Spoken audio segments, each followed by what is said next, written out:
Hello, and welcome to the Road to Autonomy Podcast.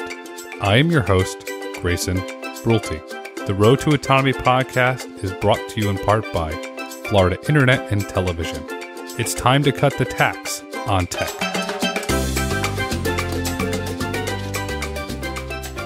Hello and welcome to the Road to Autonomy. I am your host, Grayson Brulte. On today's episode, we're absolutely honored to have Chase Koch, President, Koch Disruptive Technologies, and Andrew Smith, founder and CEO of Outrider. Gentlemen, welcome to the podcast. Thanks so much for having us on. Thanks, man. Great to be here. Super excited. I'm really looking forward to this. But before we dive into the conversation, I feel it's really important to point out the vast size and reach of Koch Industries. Koch Industries is a private company which generates annual revenues of $115 billion as reported by Forbes. Koch employs 130,000 individuals in 70 countries, with 65,000 of those individuals being employed in the United States. 10,000 of those individuals, which is super cool, are software engineers, data scientists, and data architects. Over the last 6 years, Koch has spent $30 billion on technology investments and acquisitions. Koch spends roughly $3 billion a deal on logistics. This is impressive, and it's going to make for a great conversation. Chase, to begin the conversation, will you please kindly share a high-level overview of Koch Disruptive Technologies and your insight into what drives your investment philosophy, please? Yeah, I would love to, Grayson. So it's probably good to start with why KDT started in the first place. And it was about 3 years ago, actually this month. At the time, I was running one of our ag businesses that was focused on innovative fertilizers. We had this whole vision of looking at technology and innovative fertilizers so we could do more with less, looking at nitrogen efficiency and those sort of products. And while I was doing that, I was hunting new technology. What was going to be disruptive to the ag markets? I'll just share one example of someone I ran into. I met a founder. His name was Amal Deshpande. He had a very highly disruptive model. His business was Farmers Business Network. It was basically like Amazon applied to the agriculture value chain. As I exposed him more to Koch's kind of breadth of the industries and capabilities that we had, he kind of came to me. He's like, man, do you have any idea what you have in terms of your platform, your capabilities? You touch the majority of the economy. Like founders like myself and others, you can really bring something to us to unlock our potential. So his feedback and talking to a couple other founders in technology, it was really the seed of an idea that we call the Koch Laboratory, right? So with this kind of breadth of capabilities and different industries that we operate in, we could give entrepreneurs with a lot of upside a place to experiment and grow and transform their technology and their business model to help them unlock their potential. So not only give them capital, but give them kind of this laboratory access to help them really grow. And so our vision that started just 3 years ago, it hasn't changed since we launched it, is to be the preferred partner in accelerating value creation for that, what we call principal disruptive entrepreneur, but at the same time, help the transformation of Koch Industries. So that's the whole idea of mutual benefit, right? We're helping founders unlock their potential, but yet they're helping us drive transformation faster than we otherwise would. Maybe just one more comment on this to kind of provide context. We feel like it's a different model than like a typical CVC or a venture capital firm in the marketplace for three reasons. One, because of kind of that Koch lab that I mentioned, but two, being a capital solutions provider. So approaching a founder with what are the problems you're trying to solve and how can we kind of wrap a custom solution around that financially, but then with the laboratory, instead of, well, here's the term sheet we want to do and here's the deal. There's some of that in the marketplace, right? So we feel like that flexible long-term thinking approach is differentiated. But the last one, I don't know how much you kind of read about Koch, but market-based management, call it MBM, is our philosophy. My dad wrote a book on it called Good Profit. And there's three elements of that I just wanted to highlight that really make this Koch Labs model work. One, you've got to have an aligned vision at the top that you're willing to drive creative destruction. And that's the old Joseph Schumpeter model of disrupt yourself or the market will, right? And so to have that kind of in our DNA, we don't want to apply it perfectly by any stretch, but it starts with having that at the top and really driving that from an expectation standpoint. The second piece I'd mention, part of our MBM philosophy, is incentives. We want to incentivize every employee to create value for the whole of Koch Industries, not just their their P&L, right? So to bring this whole laboratory to bear to a founder and really do that in a non-bureaucratic way, and that you've got to do that in a way that you think about it as one and not in silos. That's really hard to do, but we're really trying to test that model, and I think the incentives are a great place to start with that. Last thing I'll mention is that we have this idea called a Republic of Science across Koch Industries. So whether it's how we operate all of our assets kind of horizontally across our 10 platforms, making sure that we do that from a safety, environmental standpoint, and learn from each other on how to run plants reliably. But also, if you think about automation as a capability, we have transformation leaders across Koch that are focused on applying automation to transform each of the businesses. So if Georgia Pacific learns something that really unlocks value, then very quickly we try to pull that across the entire enterprise so all boats kind of rise with the tide very quickly. I think that's a very big difference than a lot of large enterprises that more operate in silos. And that's good for the founders because they can hopefully leverage their technology quickly across Koch.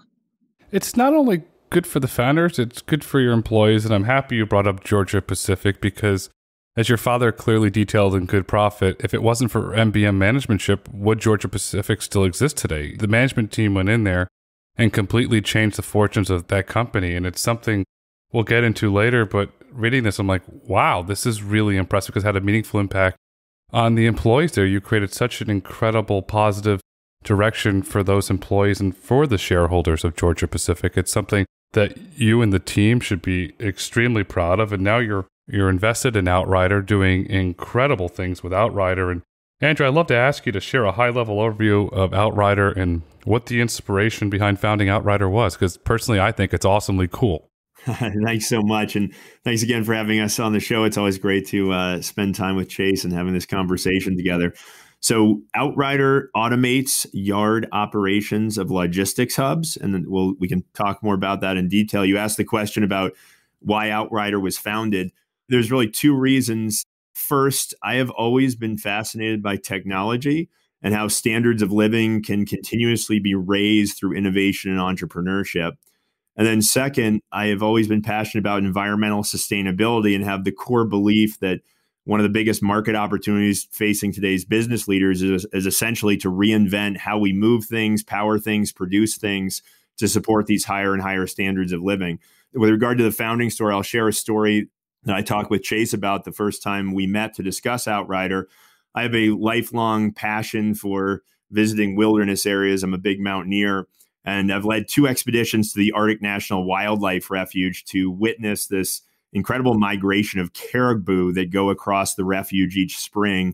And it's a truly amazing experience. You can actually lay in the tundra and witness this migration of animals, somewhat what it would have been like to see buffalo herds crossing the Great Plains hundreds of years ago.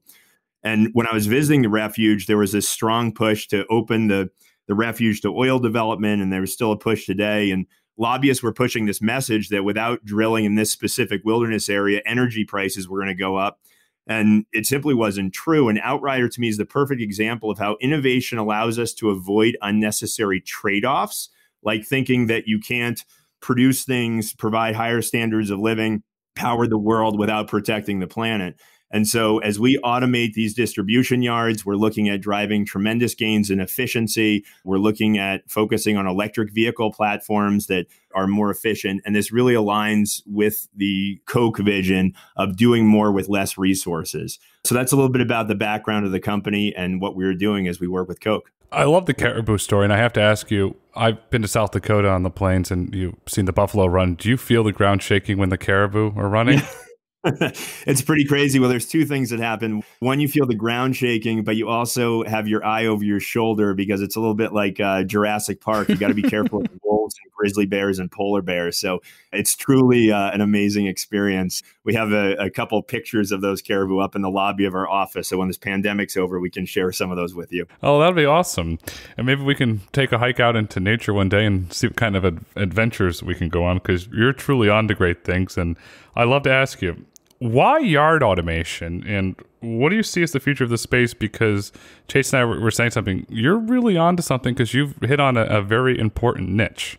So let's dive into yard automation because we certainly think about this a lot. There's over 10 billion tons of cargo moving around the United States on a daily basis. And the majority of this cargo is moved by trucks, and the majority of those trucks are going through these distribution yards of one type or another. At this point in time, these distribution centers or yards are a real pain point in the supply chain. What you have is you've got over-the-road trucks having to spend a lot of time going in and out of these yards because of congestion.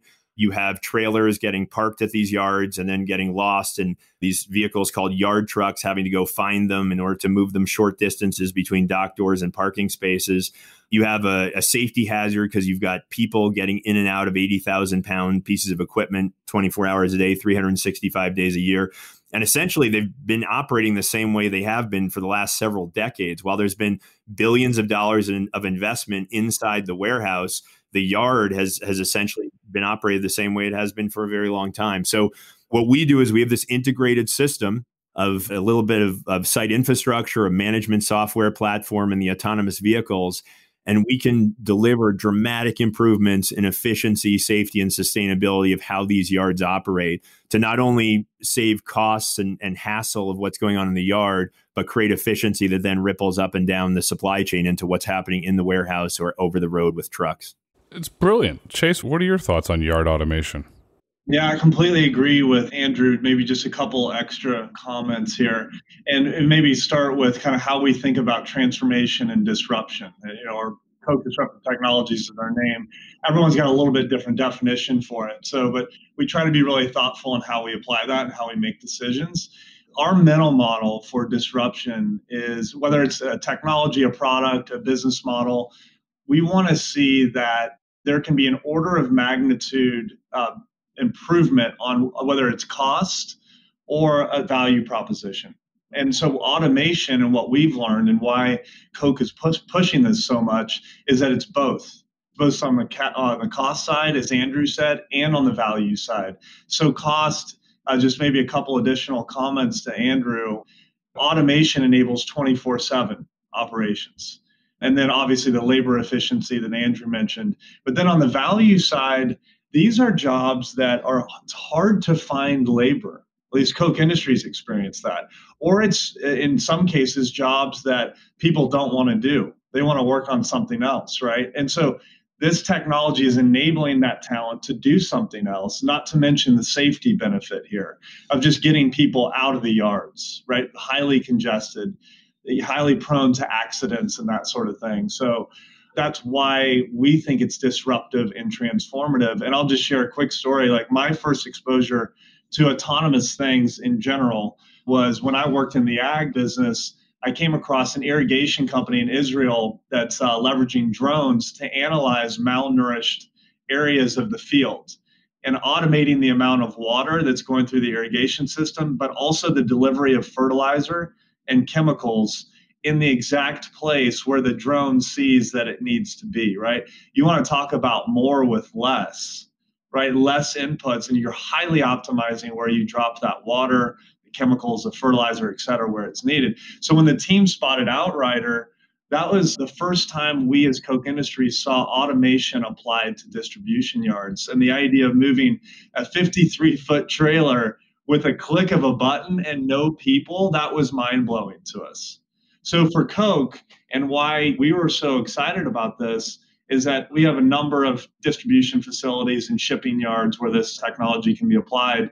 And we experienced that firsthand, all the inefficiencies, congestions, and the cost to manage it. So automation has become more and more a key driver for our transformation vision across all of our business. Was it the inefficiencies and learnings throughout various Koch companies that attracted you to Outrider and said this is solving a problem that can help us increase safety throughout our organization? Yeah, I mean, I think the story of like how we learned about it from the get-go will answer your question there. And you talked about Georgia Pacific earlier and kind of the transformation there, and all the credit goes to those leaders. And it's because they have such a strong vision on transformation. So they have dedicated teams that are just focused on how do we take our operations and all of our capabilities, how we do business, how we add value to customers, and try to change that every day, right? What's the best technology or best methods to do that? So an individual on that transformation team, Anant Patel, who had actually heard Koch Disruptive Technologies kind of talk about our vision and what we were trying to do. And we told him not, and his team, hey, if you come across these type of technologies, call us, because you might be able to transform Georgia Pacific, but could we do that across Georgia Pacific? And could we also help that company or a founder like Andrew scale with capital, right? And give them more access to Koch. So, he saw this and called us because he was trying to figure out, okay, what are all the areas of the value chain that GP works in? How can we transform that? So the distribution yard, he saw the inefficiencies and the problems there. And this became a very top priority when we saw that this option was out there. I want to follow up on that and dive back to Koch Labs here for a minute, because in a recent LinkedIn video, your father, Mr. Charles Koch, stated the following: "We have this philosophy called Koch Labs. We're all in these different businesses, so we work with technology companies to let them experiment in one of our businesses to improve their products, see what works, what doesn't work, and improve it." What type of experiments is Outrider currently running with Koch companies? Andrew, could I let you answer that as kind of the customer of Koch Labs, and then I'll follow up with any other thoughts that I have. Absolutely. So from the very beginning, as Chase mentioned, before even being introduced to KDT and the broader Koch Labs group, we were focused on selecting priority customers and got engaged with Georgia Pacific. But the types of experiments we ran was from the very beginning, scoping out what should be the priorities of our product. But then in the very early days, those experiments were getting our autonomous systems into the field, working in a corner of a yard, and then expanding the operations of those trucks and essentially having the support not only of the people on the ground managing the sites, but up into the engineering organizations and other associated companies in Koch Industries. So we started moving trucks with Georgia Pacific extremely early on and have continued to expand on those experiments with the shared goal and the mutually beneficial goal of having these systems provide value across the Georgia Pacific network and other companies. Fantastic. Chase, would you care to add any thoughts? Well, I think, what we try to do with all of our companies is offer on a pull basis based on what's needed from the company and what they want, versus we're not trying to push any kind of philosophy into the company. But what I would say is we try to bring that MDM philosophy as an offering as well. So don't think about Koch Labs just as Koch as a customer. This could be Koch as a customer, maybe a supplier of a technology that goes into the Outrider system, potentially like from Molex, because that's the business that they're in, as a capability provider, subject matter expertise in a specific industry because we operate in these industries, but also just the MBM kind of framework, right? So how we think about setting up hiring processes, how you screen, right, and try to find the best people, how you might set up an incentives process and philosophy, decision rights in an organization, how decision rights get made. And we haven't worked with Andrew on all those, but I just wanted to put that kind of overlay out there that I feel like that's what really made Koch Industries what it is. And so founders like Andrew kind of pick and choose wherever we can be helpful across MDM as well, beyond just Koch as a customer.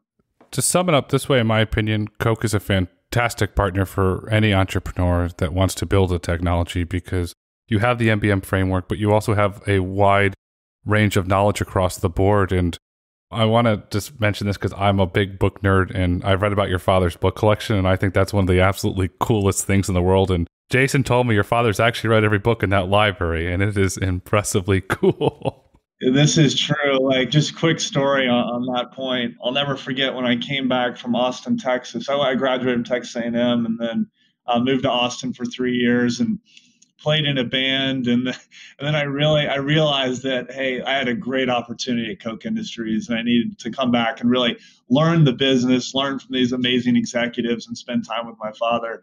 I said, like, Pop, some of those books that you read that helped build this MBM philosophy, can you send me some of those? I want to understand kind of where the ideas have come from. And that was a mistake to ask for that.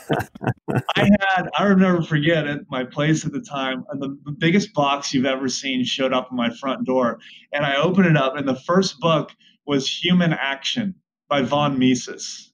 Okay, this is like a 700-page book, and you have to read the first 5 pages like 12 times to understand what's going on. At least I did. So anyway, no, he is a lifelong learner, and I've learned a lot from him because of all the things that he's been interested in. Oh, that's fantastic. And Andrew, we've talked a lot about the MBM philosophy, but Koch also gives Outrider a massive path to scale autonomous yard operations. What role is Koch playing in helping you perfect that technology and scaling it across logistics-intensive industries? So as we started to get into, we've interacted with Koch at many levels at this point, and you're absolutely right. The partnership provides a massive opportunity for scaling quickly.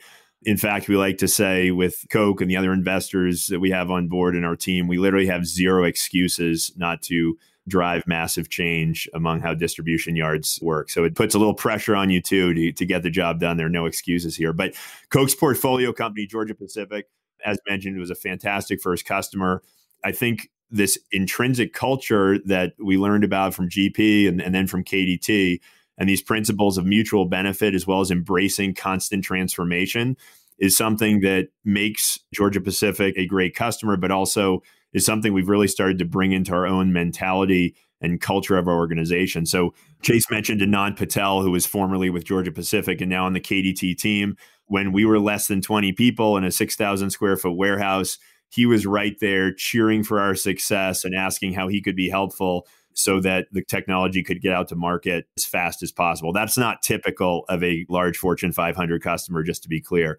That was just the tip of the iceberg. Since that first session, as I mentioned, we've deployed the technology with Georgia Pacific.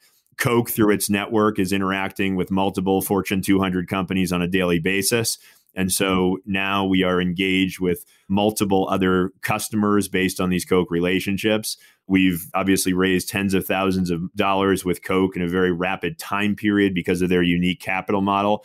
And then really we have resources down to every employee in our company. When we have an issue, whether it's on intellectual property or supply chain, we are a phone call away from seasoned executives that have dealt with this on a daily basis. So really exciting partnership, and we're just at the beginning phases. Andrew, the ability to have those resources, in my opinion, gives you an inherent competitive advantage. And we've heard throughout this podcast, and I know this offline, is that you and Chase have an incredible relationship. Will you please kindly talk about what you both are learning from each other?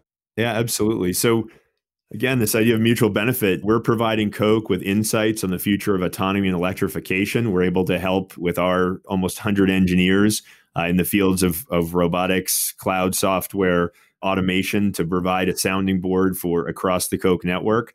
We are simultaneously benefiting from their deep experience with logistics management and rolling out of commercial industrial systems.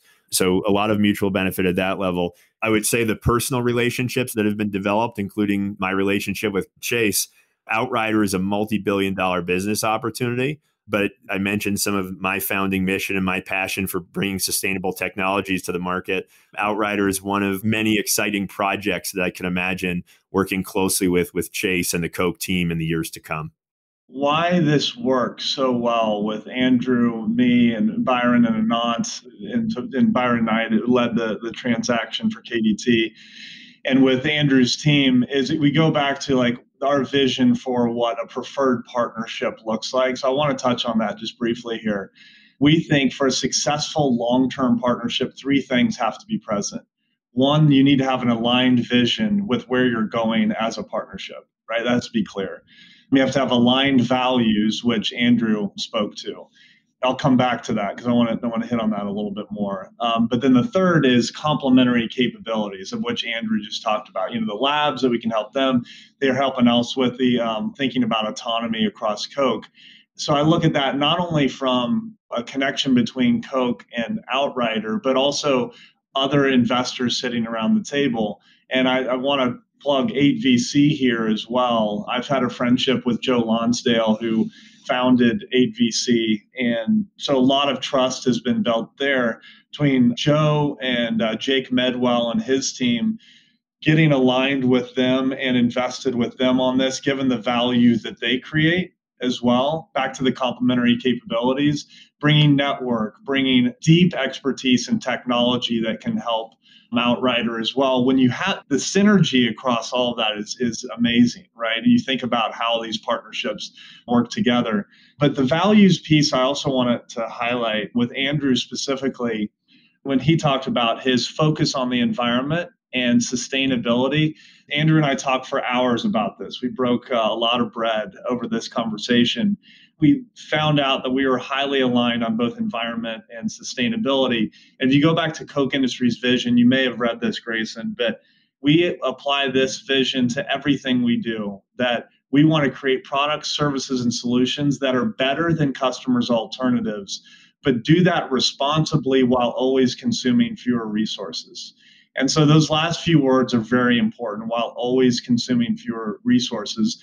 Outrider is a fantastic example of that, right? It helps us lower on the input side and maximize on the output side. That's better for society, better for the environment, and better for everyone involved. So we have, just to take this big picture, Koch Industries has invested about $30 billion over the last 5 to 6 years in technology alone. Technology businesses are just applying these across all of our various platforms, and that's only going to continue to grow.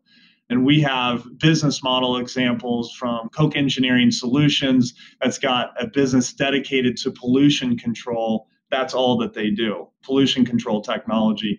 A business that I ran before, Koch Agronomic Services, which I mentioned, is basically finding innovative and environmentally friendly fertilizers to bring to the ag market. So anyway, I shared those examples with Andrew and we hit it off immediately, when sometimes, the market and the rap that Koch gets in the media doesn't really, it's not always perceived that way, right? But this is the reality of what we do and what we apply to every acquisition decision, our strategies, our vision. So we're totally aligned with Andrew on that. Thank you for stating that and pointing that out, because if you know Koch, Koch stands for trust. And there's many stories throughout the organization's history where you did the right thing. It might have hurt up front, but you did the right thing and you owned everything. Andrew, we've talked and kind of dialed around the sustainability Outrider, but could you talk about Outrider's commitment to sustainability, please? Sure. So our company essentially has 4 key missions. One of those missions is accelerating the deployment of zero-emission transportation technology into the market.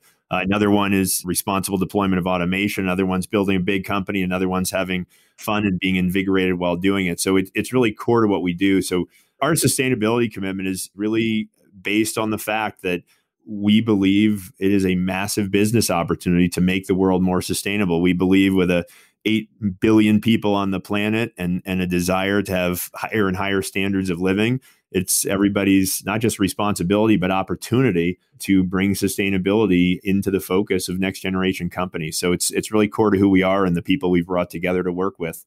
It's fantastic. And I want to pivot back to earlier, Chase, I want to go back to your childhood for a minute, because I think it's important. There's a lot of great stories there, and there's one that ties directly into this. Growing up, your father hosted the Sunday economic and philosophy lessons for your family.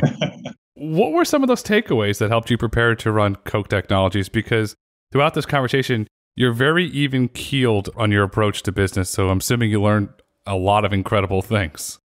No, I did. I try to be a lifelong learner, not only learn from my father, but the market, right? And try to pick up things every day and then bake that into my thinking. But it's funny you picked up on the whole Sunday economic and philosophy lessons.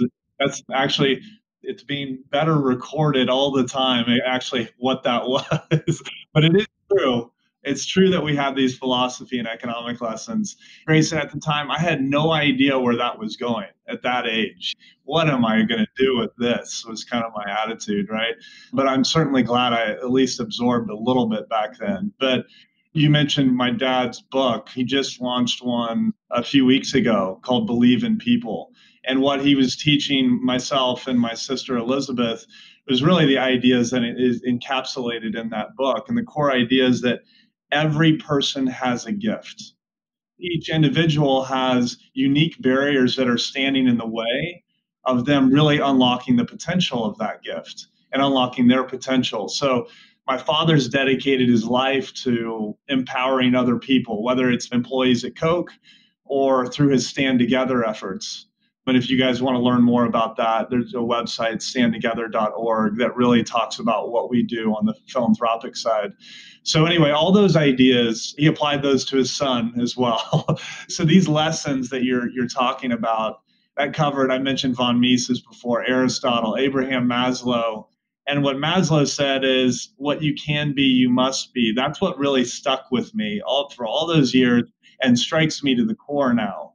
And so how that prepped me for KDT, back to your question, and this took me decades to figure this out, but I would say it didn't just prepare me for KDT, that idea really created KDT. What I love and what I think Maslow's talking about is wherever your gift is, you got to lean into that. Where kind of passion meets your gift, you got to lean into it because that's how you're going to unlock your potential. And so for me and KDT, I wanted to start KDT because I love working on next curve technologies. That idea of creative destruction that I mentioned, I just love being a part of that, right? What's the next curve for the core businesses that we have today? How do we stay relevant and meaningful and adding value into the future? The other thing is I love kind of building relationships with guys like with Andrew, with Joe that I mentioned before, and networking with people that can drive change. And then just love building stuff and building new capability that's meaningful. So KDT and the model that we've talked about really fits all of these. And what's more fun and rewarding than getting to really add value to founders, to Koch Industries and Koch employees? It's really a win-win-win.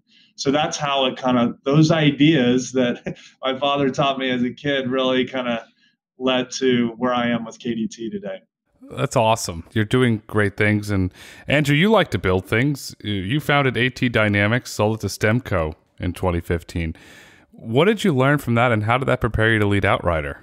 That was an incredible learning story, to say the least. The background in AT Dynamics is we literally took a concept in a cardboard box prototype to deploying 50,000 of these aerodynamic tails on the road called trailer tails that probably some of your listeners have seen out on the highway. But tons of learning there. And I'm sure I can pull out several different good learnings and how that applies to Outrider. So I've always said I was passionate about environmental technologies.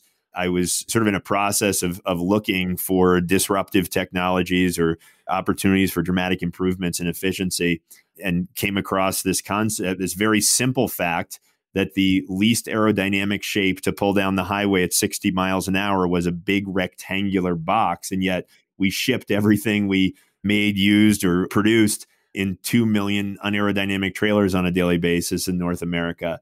So here comes my sort of first learning. What I learned is if you're going to start a company, you should really start a company where you think what you're doing is unquestionably going to become the new normal.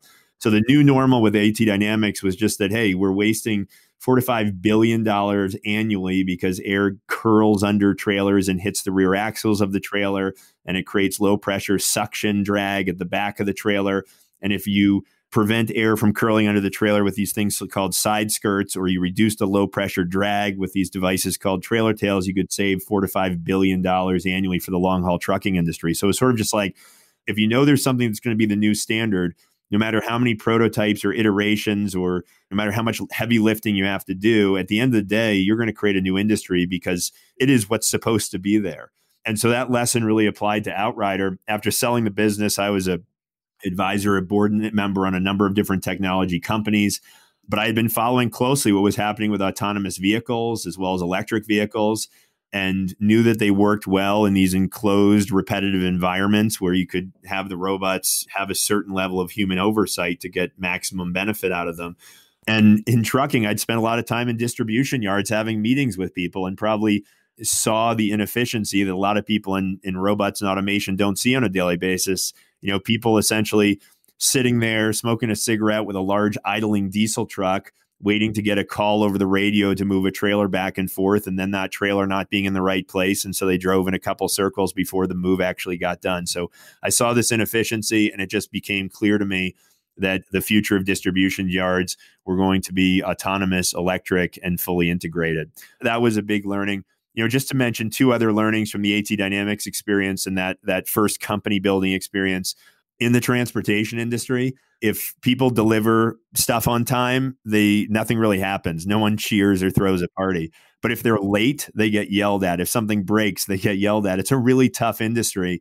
And I think the unique insight that Outrider had from the very beginning was that to succeed in transportation and logistics, it's not just about fancy technology. It's about reliability and simplicity and durability. And so that's really built into our team as we think about bringing products to market and working closely with early customers, like we talked about, Georgia Pacific. The final lesson to share has a lot to do about getting the right investors in the team. The lead managing director that led the deal with Koch Disruptive Technologies and Outrider was Byron Knight that Chase mentioned earlier. He is exactly the type of investor that you want on your board and alongside you, because when I take phone calls with him, his first question is always, how can I help you? What can I do to make this easier, faster, better? It's never just, hey, what are you doing? Can you give me the report? So we were very careful in bringing together the right team and the right investors for Outrider. And really, that's allowing us to grow 10 times faster and hit our target of being 10 times bigger with this Outrider mission that we're currently on. Another one of your investors, Will O'Donnell, managing partner of Prologis Ventures, wrote in a November 2020 blog post on your site, "The future of logistics is tied intricately to automation, which has become a defining component of today's fast evolution supply chain." Could you talk about that? Because with Koch and Knight and Prologis, you have a dream team of investors for logistics. I'd love to get your opinion on that quote. Yeah, sure. So Prologis, the largest owner and operator of industrial real estate around the world, is one of that bench of fantastic investors. And I think they, as much as no one, understand that what we're doing in distribution yard automation is connected and has a ripple effect throughout the supply chain. And so one of the ways that our technology relates to our customers is in just how they design the warehouse of the future to make deployment of automation technology easy. And so we've been working closely with Prologis, given that we have similar large enterprise customers, to ensure that those customers, as they spec and make their plans for real estate, that they're designing yards that can seamlessly integrate with autonomy and make sure that what happens inside the warehouse and with the over-the-road trucks coming to and from the warehouse can be as efficient as possible. The Prologis team, KDT, 8VC, and our other investors, I think, all see this massive opportunity, given the advancements in technology, to really redefine what the new normal will be in the supply chain. And bringing those pieces together is, I think, exactly what Will O'Donnell's referring to in his quote. You bring up a great point. Let's say I'm Acme Warehouse and I want to put an Outrider system in. How do I prepare my yard? Do I have to put certain standards in place? Could you kind of shed some of that light into it, please? Sure. So we work closely with customers. And again, we talked about our key focus on ensuring that the durability, reliability, and simplicity of these systems allow customers to scale them rapidly across their network. But the basic process that takes place is we work with a customer early in an engagement to lay out an operations plan to understand where these autonomous yard operations are going to create the most value for their sites, and then how that ripples out across their network. So we develop this operation plan.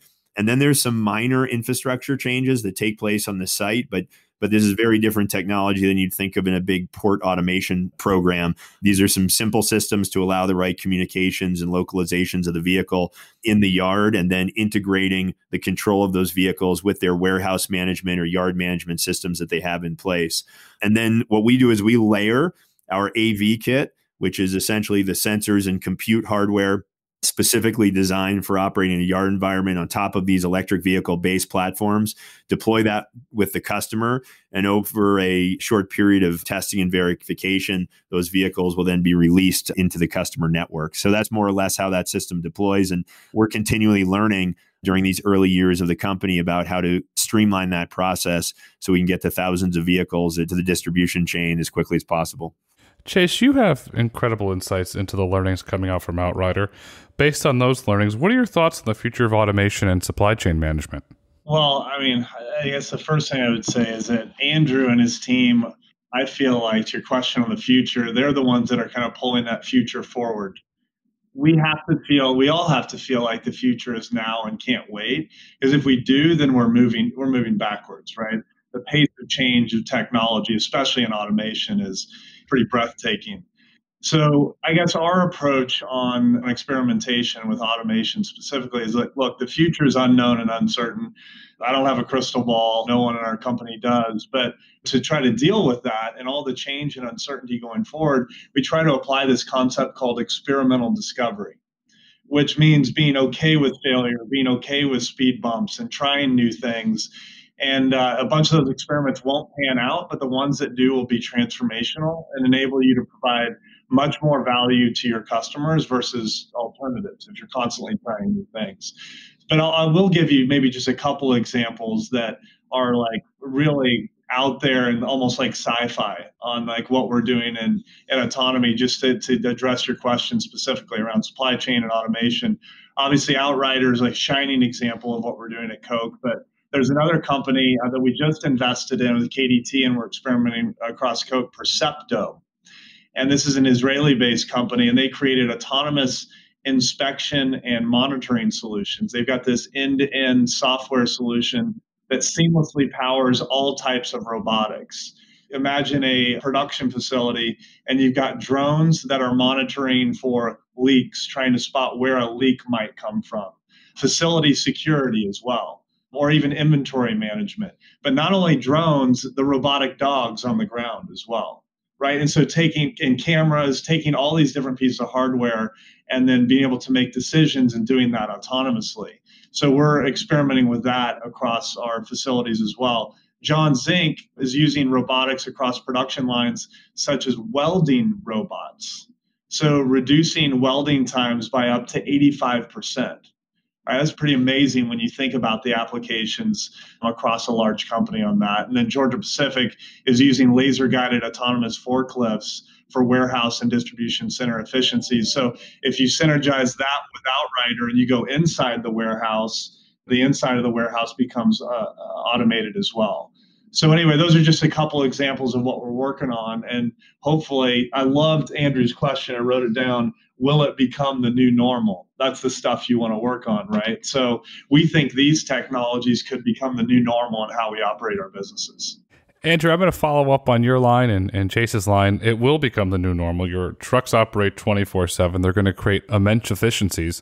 When will your average citizen feel that in terms of a lower cost of goods at the store, or toilet paper, or any sort of that stuff? When will that efficiency go down to the end consumer? As quickly as we can move, for sure. But look, over the next several years, customers will specifically feel the impact of the Outrider systems and other automation technology in these continually faster delivery times and lower shipping costs. So you will continue to see this trend that's been happening in the supply chain. But I think going forward, you'll see that accelerate. You also will see additional resiliency in the supply chain. So obviously, we've just gone through the various effects of the pandemic and seen what surges in demand or drops in demand can do to a supply chain. Obviously, robots are a little less sensitive to that. So better data and processes will minimize shortages, for example, during surge periods. But there's other benefits that will be felt in terms of customers. We always talk about automation is always about reallocating people to higher value tasks, maximizing the potential of human capital. And so with our customers, if they're able to not have people sitting around idling a diesel truck and moving trailers back and forth a short distance, and the robot's able to do that, those are people that are available then to do over-the-road driving, where there's a huge shortage while autonomy is not quite there, as well as other tasks within the warehouse. So people can be reallocated at bringing additional value.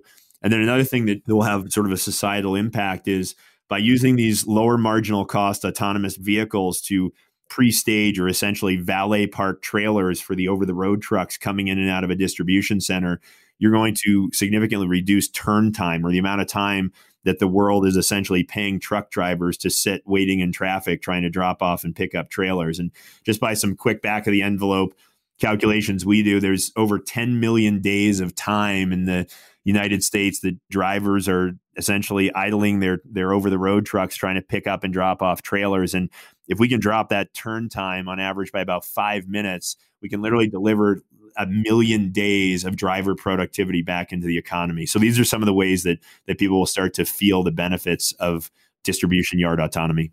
Chase, that raises the big question. What will Outrider become when the company reaches its true potential? Boy, that's hard to say. And Andrew's probably the best to answer that specifically. But the great thing about your potential question is I think Andrew, myself, the other shareholders and teams all think long-term. It's got to start with long-term thinking versus short-term thinking.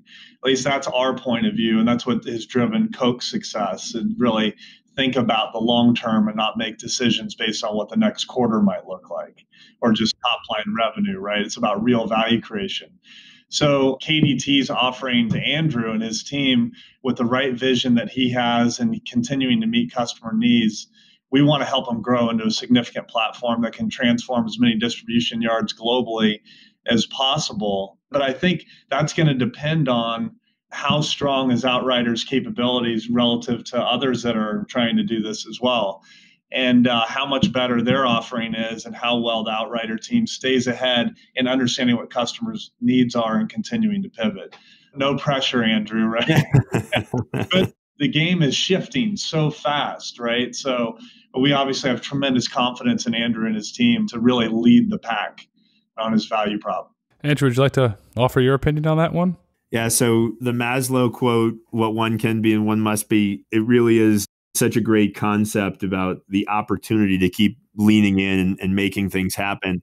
And so the way I would phrase it is, yeah, the Outrider absolutely, unquestionably has this strong leadership position in the market. This is a multi-billion-dollar industry. We can deliver over $78 billion of value to our supply chain customers. But what Outrider becomes in the future, we have key capabilities as a team in robotics and cloud computing and logistics and autonomy that can be applied across multiple different industrial systems.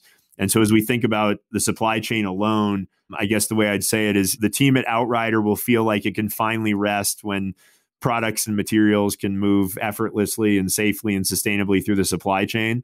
And there will always be the next great thing to lean into and keep building on this foundation that we've started with. Andrew, that's a great way to wrap this up. And as we look to wrap up this insightful conversation, I'd like to ask both of you gentlemen the same question. What can our listeners take away with them about automation and how they can make sure that they're staying ahead of the curve in their businesses? And Andrew, we'll start with you, please. Sure.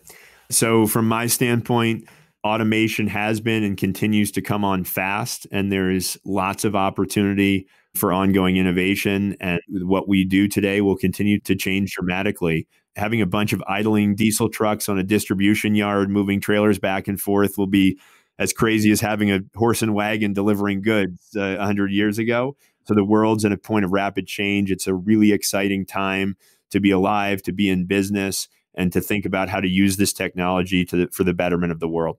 Awesome. Chase, please. Yeah, it's hard to follow Andrew's comments there, but I guess my perspective on kind of key takeaway here for business leaders that are listening is just don't be afraid to practice experimental discovery with automation. And I think the success will determine which companies that you select that can customize around your problem and your specific opportunity. Obviously, Koch is betting on and really chosen to partner with Andrew in this specific area. So I think that's just really lean into experimental discovery, right? That's absolutely critical. But to other founders out there, if you're a principled, disruptive entrepreneur like Andrew, we can help you unlock your potential. And we'd love to have that call and kind of earn that top of mind status with you. Gentlemen, I thank you so much for taking the time out of your busy schedules. And as we've heard throughout this podcast, the future's autonomous, the future's bright, and the future's logistics. Chase and Andrew, thank you, gentlemen, very much. Thanks so much. Thank you, Grayson. Appreciate it. Thank you for listening to the Road to Autonomy podcast. If you've enjoyed listening, please rate, review, and subscribe on your favorite podcast platform. Want to get in touch? Follow us on Twitter at Road to Autonomy or email podcast@brulteco.com. The Road to Autonomy is produced by Brulte & Company. The views and opinions expressed on the Road to Autonomy podcast do not necessarily reflect the views and opinions of Brulte & Company. The content discussed in this podcast is for informational purposes only and should not be taken as legal, tax, investment, or business advice.